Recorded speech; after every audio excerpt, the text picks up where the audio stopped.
আয়েশা রাদিয়াল্লাহু তাআলা আনহা বলেন, রাসূল সাল্লাল্লাহু আলাইহি ওয়াসাল্লাম বলেছেন, ইন্নামাল মুমিন ইয়াজদু বিহুসনি খুলুকিহি দারাজাতা সাইমুল কায়েম।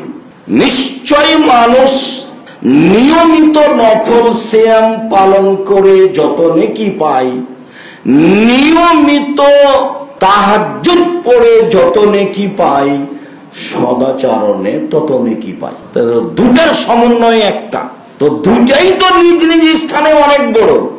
ইবাদতের জগতে সবচেয়ে দামি ইবাদত আল্লাহকে সন্তুষ্ট করার মাধ্যম হলো সিয়াম, রোজা।